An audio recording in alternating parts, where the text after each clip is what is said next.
Hi again guys, so another Gran Turismo 6 tuning video for you today. This time it's for a car which you might not expect me to have done a tune setup for. It's the Nismo GTR LM road going version. It's the homologation version of the Skyline that raced in the Le Mans. It actually did very well. The only thing that beat it was the McLaren F1, which is pretty impressive for a Skyline. So you want your racing soft tyres, as always. For suspension, we've got the ride height on 90, front and rear.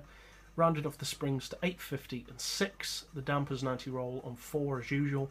Camber on 1.5 because it's already a pretty good handling car. Neutral toe as always. For the gearbox, we've got the top speed auto setting as high as possible. And we've got, is it all of the gears? Yeah, all of the gears all the way to the left with a final drive of 4.5. For the diff, same as always, low initial torque, high acceleration and low braking. All the power upgrades, obviously. Make sure you do go for the high RPM turbo. Does the mid-range? Yeah, the mid-range turbo does give you more power and a lot more torque, but you want to make sure you go for the high range because it is quicker. I would recommend NOS for this car as well. Downforce, obviously, we've got as low as possible, and weight loss as always. Traction control is turned off, and I believe I'm using a manual gearbox for this car, I think. Well, I am using a manual gearbox, but the reason why I'm using it, if I remember correctly, I think for this tune you have to use a manual to get the best speed out of it. I think. I may be wrong about that though. But yeah, this tune, as you'll have seen from the title of the video, isn't as quick as I try to usually do tunes for. Because usually I try to do tunes for vehicles that are at least 240 miles per hour or more.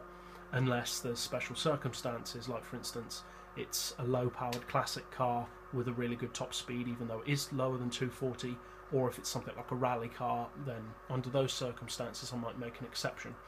And for this car I have made an exception again because the top speed is under 230, which isn't as quick as it should be. It's nowhere near as quick as it should be, but I have still made an exception for it because although it's not at the speed I'd usually require, it is still a pretty good top speed considering that this car isn't that good for top speed, if you know what I mean.